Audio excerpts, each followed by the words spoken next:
අද ඔයාලට පෙන්නන්නම් ගොඩක් කට්ටිය ඇහුවා කොහොමද පස් මිශ්‍රණය හදාගන්නේ කියලා මේ පොට්වල එහෙම නැත්නම් පොහොර කවර වල මේ ඉඟුරු හදාගන්න. ඉතින් ඉඟුරු හදාගන්න ඉස්සෙල්ලාම අවශ්‍ය වෙනවා මතු පිටපස් මේකෙන වැලි අවශ්‍ය වෙනවා.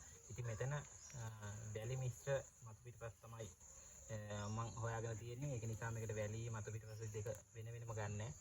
ඊට පස්සේ කොම්පෝස්ට් අවශ්‍ය නැහැ. මේ තියෙන්නේ කොම්පෝස්ට්. ඊට පස්සේ කර 10ක්. ඉතින් ඔයාලට කියන්න ඕනේ කර 10 නැති වුණත් කොම්පෝස්ට් නැති වුණත් මේ මිශ්‍රණය හදා ගන්න පුළුවන්.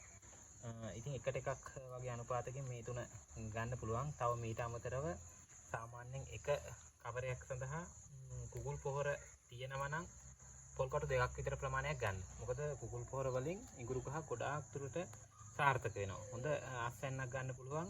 ඉක්මනට පඳුරු දා ගන්න පුළුවන් කුකුල් පොහොර ගන්න එකේ. මෙතන කුකුල් පොහොර නැහැ. ඉතින් කුකුල් පොහොර ඔයාලා අනිවාර්යයෙන්ම තියෙනවා නම් ගන්න. මොකද ගොඩාක් වැදගත් කුකුල් පොහොර ගන්න එක.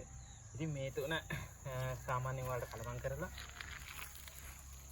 අනුපාතය ගැන ගොඩාක් දුරට හිතන්න එපා. එකට එකක් හෝ එහෙම නැත්නම් මතු පිටපස් කොටස් එකකට කොම්පෝස්ට් කර 10 කොටස් භාගි වගේ වෙන විදිහට ඔයාලා මිශ්‍රණය හදාගෙන මේ වගේ හදාගත්ත මිශ්‍රණයෙන් මේ පුරවලා තියෙනවා මේ කවරේ.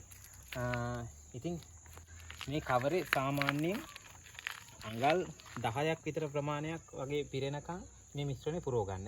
ඊට පස්සේ තමයි මේ කවරේ අපි කෑල්ලක් හදාගන්නේ. කවරේ සාමාන්‍ය පොහොර කවර ගන්නවා නම් කිලෝ 25 50 අතර පොහොර කවර ගන්න. එහෙම නැත්නම්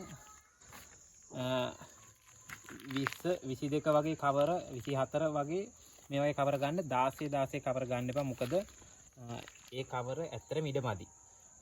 මේ කවරෙත් එකම එක ඉඟුරු කෑල්ලයි හදාගන්නේ. මම පස්සේ ඊළඟ වීඩියෝ එකකින් කියන්නම් කොපමණ ප්‍රමාණ ඉඟුරු කෑල්ලක්ද අවශ්‍ය වෙන්නේ කියලා, බීජයක්ද අවශ්‍ය වෙන්නේ කියලා මේක හිතව ගන්න. ඉතින් මෙන්න මේ මිශ්‍රණය තමයි. නැවතත් කියන්නේ මේ මිශ්‍රණය හදාගද්දී ඕනට වඩා හිතන්න යන්න එපා අනුපාතය කොහොමද කියලා. ඉතින් මේවා එකට එකක් හෝ එහෙම නැත්නම් මතු පිටපස් වලට එකට භාගයක් හිතෙන විදිහට අනිත් දේවල් ගන්න පුළුවන්. මතක ඇතුව කුකුල් පොහොර වගේ දේවල් දානවා නම් අනිවාර්යයෙන්ම මේ එක කවර එකට කුකුල් පොහොර පොල් කටු එකක් දෙකක් ප්‍රමාණවත්. ඊට වඩා දාන්න එපා. මොකද කුකුල් පොහොර වල තියෙන සැරට ඒ බීජේ මැරලා යන්න පුළුවන්. එහෙනම් ඊළඟ වීඩියෝ එකෙන් නැවත හමු වෙමු.